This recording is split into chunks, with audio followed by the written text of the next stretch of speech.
History का क्या syllabus है। तो यूनिट 1 में आपसे क्या पूछा जाएगा, तो the story of first cities Harappan archaeology में जो फर्स्ट सिटीज़ थी इंडिया में, उससे रिलेटेड आपसे क्वेश्चन पूछे जाएंगे।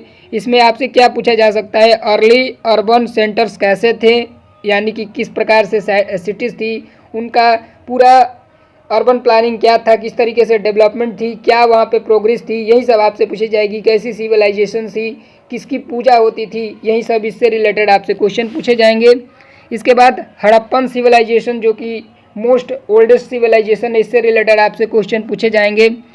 अगर हम यूनिट 2 की बात करें तो यहाँ पे पॉलिटिकल एंड इकोनॉमिक हिस्ट्री आपसे पूछा जाएगा और इससे रिलेटेड आपसे काफ़ी सारी क्वेश्चन पूछे जाएंगे। अगर हम बात करें इसमें क्या क्या आपसे पूछे जाएंगे, तो यहाँ पे political and economic history from the Mauryas to the Gupta period. तो यहाँ पे Maurya political and economic history क्या थी, मौर्यन एंड गुप्ता अम्पायर के टाइम पे जो इनका पीरियड था, उस समय क्या इकोनॉमिक कंडीशन थी, इनका कैसा पीरियड था, उससे रिलेटेड आपसे 3-4 क्वेश्चन पूछे जा सकते हैं। अगर हम बात करें अन्य क्वेश्चन की, तो यहाँ पे इनके जो स्क्रिप्ट थे उस समय जो प्राप्त हुए थे, उससे रिलेटेड भी आपसे काफ़ी सारे क्वेश्चन पूछे जाएंगे। यहाँ पे पॉलिटिकल से रिलेटेड, एंड्रो इकोनॉमिक से रिलेटेड, हिस्ट्री से रिलेटेड, यहाँ पे काफ़ी सारे आपसे क्वेश्चन पूछे जाएंगे। इनका जो हिंदी में अगर बताएं तो यहाँ पे शिलालेख, आर्थिक स्थिति, राजनीतिक स्थिति, इससे रिलेटेड आपसे क्वेश्चन पूछे जाएंगे। मैं यहाँ हिंदी में भी कुछ बातें आपको बताते चलूँगा, क्योंकि काफ़ी सारे जो स्टूडेंट हैं वो हिंदी मीडियम से भी होंगे तो उनको प्रॉब्लम नहीं होगी। यहाँ पे जो भी यहाँ पे बातें लिखी हुई है सारी इंग्लिश में लिखी हुई है, तो कुछ स्टूडेंट होंगे जो हिंदी में भी होंगे, हिंदी मीडियम वाले भी होंगे, तो मैं कुछ बातें आपको हिंदी में ही बताते चलूँगा। वैसे आप, मुझे लगता नहीं कि आपको दिक्कत होने वाली है, मैं जो सिलेबस डिस्कस कर रहा हूँ अभी। और अगर हम बात करें यहाँ पे आपसे और भी क्या पूछा जाएगा, तो गुप्ता पीरियड में लैंड ग्रांट कैसा था, उस समय क्या पॉलिसीज़ रहती थी, ये इससे रिलेटेड भी आपसे क्वेश्चन पूछे जाएंगे। अगर हम बात करें यहाँ पे तीसरे नंबर पॉइंट जो कि यूनिट 3 है, यहाँ पे social histories using the Mahabharata, Mahabharata में क्या सोशल हिस्ट्रीज थी, कैसे वहाँ की सोसाइटी थी, इस तरीके से आपसे क्वेश्चन पूछे जाएंगे।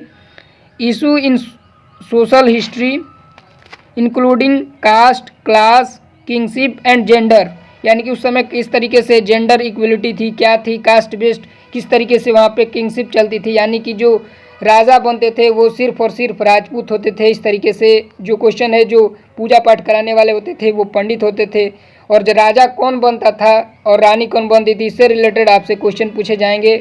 महाभारत से रिलेटेड काफ़ी सारे क्वेश्चंस हिस्ट्री में ऑलरेडी काफ़ी सारे, जो सीयूईटी का भी एग्ज़ाम होता है उसमें भी पूछे जाते हैं, और एनसीईटी के एग्ज़ाम्स में भी आपको महाभारत से रिलेटेड क्वेश्चंस के जवाब देने होंगे। इसमें इंक्लूडिंग कास्ट से रिलेटेड, क्लास से रिलेटेड, जैसे कि एक बार जब युद्ध हुआ था कर्ण और अर्जुन के बीच, उससे रिलेटेड आपसे क्वेश्चन पूछे जा सकते हैं। उसमें जो कास्ट का इशू था वहाँ पे डिस्कस किया गया था उस समय जब युद्ध यहाँ पे हो रहा था, तो इससे रिलेटेड कुछ क्वेश्चन आपसे पूछे जा सकते हैं। और अगर हम बात करें फ्रॉम द महाभारत, यहाँ पे काफ़ी सारे हिस्ट्रियन से रिलेटेड, महाभारत से रिलेटेड जो टॉपिक है, इससे 3-4 क्वेश्चन मोस्टली आपसे पूछे जा सकते हैं, उससे ज़्यादा नहीं। जो फर्स्ट नंबर का पॉइंट है वही मुझे मेन लग रहा है, उससे रिलेटेड ही इन सारे 3 नंबर का जो पॉइंट है वो भी इसी के आसपास मुझे दिखाई दे रहा है। महाभारत का जो टॉपिक है वो आप ध्यान से पढ़िएगा। अब यूनिट 4 का सिलेबस डिस्कस करते हैं। यूनिट 4 में आपसे a history of Buddhism, Sanchi stupa से रिलेटेड क्वेश्चन पूछे जाएंगे। यहाँ पे सारनाथ जो वाराणसी में बुद्धा सर्किट आप पूरा देख लीजिएगा, जो भी बिहार में भी है, बोध गया में भी, बुद्ध को कैसे प्राप्त हुई, सांची स्तूपा से रिलेटेड भी आप पूरा जो डिटेल है उसे पढ़ लीजिएगा। स्पेशली यहाँ पे लिखा है तो इससे रिलेटेड ज़्यादा जानकारी पूछेगा। अब यहाँ पे पॉइंट ए और बी करके बताया गया है। तो पॉइंट ए में बताया जा रहा है कि brief reviews of the religion histories of Vedic religious, Jainism, Vaishnavism, Shaivism, focus on Buddhism, ज़्यादातर फोकस किया जाएगा आपको बुद्धिज़्म पे, इसके बाद वैदिक रिलीजन पे, इसके बाद जैनिज्म पे, वैष्णविज्म पे, शैविज्म पे, ये सब क्या थे, इससे रिलेटेड आपसे क्वेश्चन पूछे जाएंगे। इनके जो गुरु थे, ऋषि मुनि थे, इससे रिलेटेड आप टॉपिक जो है क्वेश्चन है वो आप नेम को याद कर लीजिएगा। अब बात करते हैं यूनिट 5 का जो सिलेबस है, इसमें है medieval society through the travellers account. तो मेडविल टाइम में कैसे, जो यहाँ पे अगर आप ध्यान से देखेंगे तो इब्न बतूता का नाम है, इनसे रिलेटेड क्वेश्चन पूछे जाएंगे आपसे।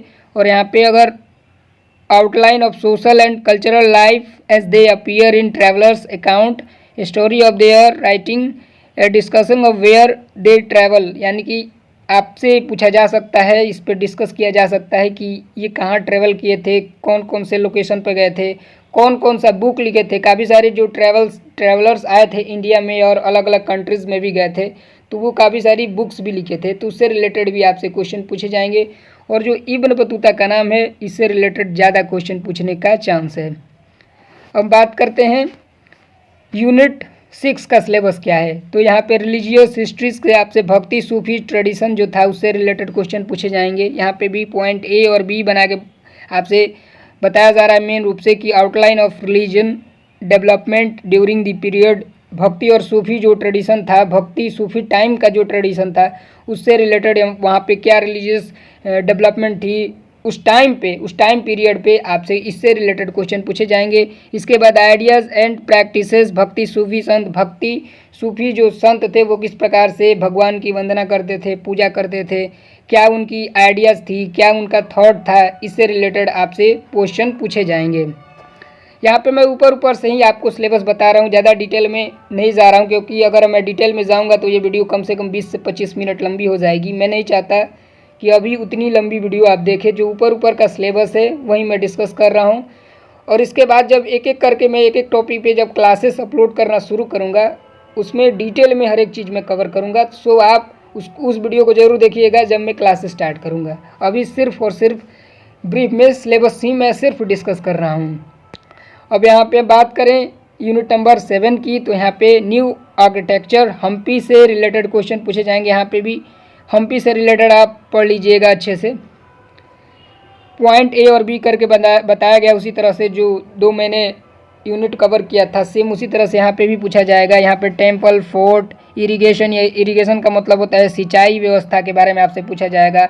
उस समय फोर्ट मतलब होता है किला, टेम्पल, मंदिर, इस सब के बारे में क्या फैसिलिटीज़ थी, इन सब नामों का आप याद कर लीजिएगा अच्छे से। काफ़ी सारे क्वेश्चन इससे बनते हैं, 3-4 क्वेश्चन इसी से ऊपर वाले पॉइंट से ही बन सकता है। और अगर हम बात करें पॉइंट बी में क्या लिखा है, तो relationship between the architecture and political system और आर्कियोलॉजर जो थे उनसे क्या सिस्टम थी, क्या उनका संबंध था, किस प्रकार से उस समय में पूरा हम्पी का जो आर्किटेक्चर था वो कैसा था। और इससे रिलेटेड आप अच्छे से याद कर लीजिएगा। हम्पी में आमतौर पे जो मंदिर थे, पोर्ट थे, इरिगेशन था, यही 2-3 जो पॉइंट है वही मेन था। तो इससे रिलेटेड जो 3-4 पॉइंट है वो आप अच्छे से देख लीजिएगा, तो आपका काम आसानी से बन जाएगा। अब बात करते हैं यहाँ पे यूनिट नंबर 8 का, जो एग्रेरियन रिलेशन था N.E. अकबरी का, इससे रिलेटेड भी यहाँ पे पॉइंट बनाया गया है। एक है structure of agrarian relation in the 16th and 17th century, यानी कि 16वीं और 17वीं शताब्दी में क्या यहाँ पे रिलेशन थे एग्रेरियन के स्ट्रक्चर में, और patterns of changes over the period, यहाँ पे क्या ओवर द पीरियड में, इनके पीरियड में क्या क्या पैटर्न में चेंजेज आए थे, इससे रिलेटेड आपसे क्वेश्चन पूछे जाएंगे। यहाँ पे स्टोरी ऑफ डिस्कस की बात करें तो अकाउंट, कंप्लीटेशन और N.A. अकबरी, इससे रिलेटेड क्वेश्चन पूछे जाएंगे। आप इसको भी अच्छे से कवर कर लीजिएगा। आई थिंक ये थोड़ा डिफ़िकल्ट टॉपिक हो सकता है, क्योंकि इससे रिलेटेड जो क्वेश्चन आएंगे वो थोड़े डिफ़िकल्ट हो सकते हैं। इसमें आपको सन, ईस्वी, ये सब भी याद करना पड़ सकता है। और पूरा जो यहाँ पर टाइम पीरियड बताया गया है वह 16 से 17वीं शताब्दी के बीच में, यानी कि 16th एंड 17th सेंचुरी यहाँ पे मेनली डिस्कस किया जाएगा। अब यूनिट 9 की बात करते हैं, द मुगल कोर्ट। और यहाँ पे क्या था मुगल कोर्ट में, किस तरीके से व्यवस्थाएं थी, किस प्रकार से आपको सज़ा दी जाती थी, आपको नहीं जिसको दी जाती थी उसके बारे में बात कर रहे हूँ मैं। पॉइंट नंबर ए और बी यहाँ पे भी बनाया गया है। यहाँ पे काफ़ी हद तक जो सिलेबस है CUET से ही मैच खा रही है। यहाँ पे हिस्ट्री का मैंने सिलेबस देखा हुआ है, CUET का काफ़ी हद तक मैच खा रही है। तो अगर आप CUET का भी एग्ज़ाम देना चाहते हैं तो उसका भी फॉर्म भर सकते हैं। यहाँ पे सेम ही लगभग सिलेबस लग रहा है दोनों का। Outline of the political history 15th and 17th century, यहाँ पे भी सेंचुरी की बात किया जा रहा है। तो यहाँ पे आप लोग देख लीजिएगा पॉलिटिकल हिस्ट्री से रिलेटेड जो क्वेश्चन है, यहाँ पे भी सन ईस्वी आपको ज़्यादा याद करना पड़ सकता है। और discuss of the Mughal court and politicals, यहाँ पे मुगल कोर्ट्स किस प्रकार से सजा दी जाती थी और क्या उनकी पॉलिटिक्स थी, किस प्रकार से पूरा इनका जो साम्राज्य था चलता था, खासकर इनकी जो सजाएं होती थी वो बड़ा ही विचित्र प्रकार की होती थी, तो उससे रिलेटेड क्वेश्चंस भी यहाँ पे आ सकते हैं आपसे। और यहाँ पे और भी कुछ आप चीज़ें देख लीजिएगा, नीचे जो पॉइंट में बनाया गया है इससे ही को रिलेटेड करते हैं, इससे रिलेटेड भी टॉपिक्स आपसे पूछे जा सकते हैं। अब यूनिट 10 में आपसे क्या पूछा जाएगा वो देख लेते हैं।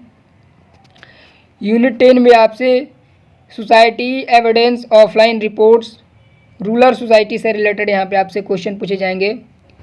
कॉलोनिज्म के टाइम पे, यानी कि जब उपनिवेशवाद का हिंदी में इसका मतलब होता है उपनिवेशवाद, उससे रिलेटेड यहाँ पे ए बी सी पॉइंट करके बनाया गया है। तो यहाँ पे जो फर्स्ट ए है वो पूछा जा रहा है कि लाइफ ऑफ जमींदार्स, यानी कि जमींदारी जो प्रथा थी वो क्या थी, किस प्रकार से अंग्रेज जमींदारों को नियुक्त करते थे टैक्सेशन के लिए, इससे रिलेटेड आपसे क्वेश्चन पूछे जाएंगे। यहाँ पे 18th सेंचुरी में जो पूरा प्रैक्टिस था वो पॉपुलर हुआ था। और यहाँ पे पॉइंट भी बनाया गया कि ईस्ट इंडिया कंपनी क्या थी, इनका रेवेन्यू सिस्टम क्या था, सेटलमेंट क्या था, इससे रिलेटेड ईस्ट इंडिया से रिलेटेड इसमें काफ़ी सारे आपसे क्वेश्चन पूछे जाएंगे। ईस्ट इंडिया कंपनी क्या करने इंडिया में आई थी, उसका क्या मकसद था, किस प्रकार से इंडिया को उन्होंने गुलाम किया, ये पूरा जो हिस्ट्री है आपको अच्छे से याद करके जाना है। और इससे रिलेटेड भी 3 से 4 क्वेश्चन आपसे पूछे जा सकते हैं। अब बात करते हैं जो नीचे का जो लाइन लिखा है काफ़ी हद तक को रिलेट करते हैं, ये भी आप लोग देख लीजिए, इससे ये भी काफ़ी इंपॉर्टेंट है जो नीचे में लिखा हुआ है। दंगे उंगे से रिलेटेड भी रिपोर्ट्स वगैरह के बारे में आपसे पूछा जा सकता है यहाँ पे, तो इसे भी आप लोग देख लीजिएगा। जो नीचे जो पॉइंट लिखा हुआ है ये भी काफ़ी इंपॉर्टेंट है आप सभी के लिए, तो इसे भी एक बार अच्छे से देख लीजिएगा। अब पॉइंट नंबर 11 में चलते हैं। यहाँ पे पूछा जा रहा है 1857 में जो विद्रोह हुआ था उसके बारे में आपसे यहाँ पे क्वेश्चन पूछे जाएंगे। पॉइंट नंबर ए में लिखा है कि द इवेंट ऑफ क्या 1857-58, how this event were recorded and narrated, इससे रिलेटेड आपसे क्वेश्चन पूछा जाएगा। यहाँ पे लखनऊ पे फोकस किया जाएगा, और इसे भी आप अच्छे से देख लीजिएगा। यानी कि 1857 में मैं यहाँ पे ब्रीफ पे बता रहा हूँ, यहाँ पे बहुत ज़्यादा डिटेल में लिखा हुआ है, मैं आपको एक ब्रीफ में बता रहा हूँ। इसका क्या मतलब है कि जो 1857 का वो जो लड़ाई हुआ था, जो विद्रोह हुआ था, या पूरा जो इवेंट था, उसको आप लोग अगर अच्छे से देख लेते हैं तो आसानी से आपका काम बन जाएगा। अब देखते हैं अगला यूनिट है colonialism and Indian town plans and municipal report. तो जो उपनिवेशवाद का समय था उस समय कैसे टाउन्स का प्लान चलता था, म्यूनिसिपल रिपोर्ट क्या थी, उससे रिलेटेड आपसे क्वेश्चन पूछे जाएंगे, और इसको भी आप लोग अच्छे से एक बार देख लीजिएगा। यहाँ पे the growth of Mumbai Chennai hill stations, इससे रिलेटेड क्वेश्चन पूछे जाएंगे। मुंबई चेन्नई से रिलेटेड हिल स्टेशन यानी कि जो पर्वतीय क्षेत्र है उससे रिलेटेड शिमला वगैरह से आपसे पूछे जाएंगे, उनका कैसे अर्बन प्लानिंग था, कैसी म्यूनसिपैलिटी होती थी, क्या पूरी व्यवस्था होती थी, पूरा आप अच्छे से अगर देख लेंगे उस टाइम का शहरी विकास कैसे होता था, क्या था शहरी टाउनशिप का रूल्स, और पूरा जो फोकस है उससे रिलेटेड आपसे क्वेश्चन पूछे जाएंगे। अर्बन प्लानिंग से रिलेटेड उस समय क्या प्लानिंग था, पूरा व्यवस्था कैसी थी सिटीज़ की, उससे रिलेटेड ही क्वेश्चन पूछे जाएंगे। ये भी एनसीईआरटी में आप पढ़ चुके होंगे ऑलरेडी, अगर आप हिस्ट्री पढ़े होंगे तो 12th में इससे रिलेटेड टॉपिक दिया गया है उनके बुक में। अब अगला जो टॉपिक है 13th नंबर का, तो यहाँ पे महात्मा गांधी के थॉट से आपसे क्वेश्चन पूछे जाएंगे, इनके पॉइंट ऑफ व्यू से क्या था इम्पोर्टेंट। तो यहाँ पे पॉइंट ए और बी दो दिया हुआ है, सेम जैसे बाकी के यूनिट में दिया जा रहा है। तो यहाँ पे द नेशनलिस्ट मूवमेंट, जो नेशनलिस्ट मूवमेंट हुआ था 1918 से 48 के बीच में, उससे रिलेटेड क्वेश्चन पूछा जाएगा आपसे, और ये काफ़ी इंपॉर्टेंट है। उसी समय जो हमारा कंट्री है वो रिलीज़ हुआ था, यानी कि फ्री हुआ था, तो उसके दरमियान जो यहाँ पे राष्ट्रवादी मूवमेंट हुआ था, इसका जो हिंदी में मतलब होता है राष्ट्रवादी, राष्ट्र के लिए मूवमेंट जो हुआ था, नेशनलिस्ट मूवमेंट, उससे रिलेटेड आपसे क्वेश्चन पूछे जाएंगे। पॉइंट बी में लिखा है the nature of Gandhian politics and leadership. इसके बाद फोकस किया जाएगा जो महात्मा गांधी इन 1931 के जो टाइम था उसके रिलेटेड महात्मा गांधी के हिसाब से यहाँ पे पूछा जाएगा। जो महात्मा गांधी का ये टॉपिक है वो काफ़ी इंपॉर्टेंट है, और जो यहाँ पे टाइम दिया गया है वो 1918 से 48 के बीच में, तो आप काफ़ी इंपॉर्टेंट इसको समझिएगा, इसको भी अच्छे से आप प्रिपेयर कर लीजिएगा एक बार। अब आगे बढ़ते हैं और अगला टॉपिक देखते हैं। टोटल आपसे 15 यूनिट के अंदर क्वेश्चन पूछे जाएंगे, और ये जो सिलेबस है काफ़ी लेंदी और बड़ा है, इसी वजह से मैं आपको बार बार बता रहा हूँ कि आपको मैं यहाँ पे जो सिलेबस है वो ब्रीफ में ही डिस्कस कर रहा हूँ। डिटेल का जो सिलेबस होगा वो मैं एक एक जब क्लास अपलोड करूँगा उसी में आपको बताऊँगा। तो देख लेते हैं क्या है।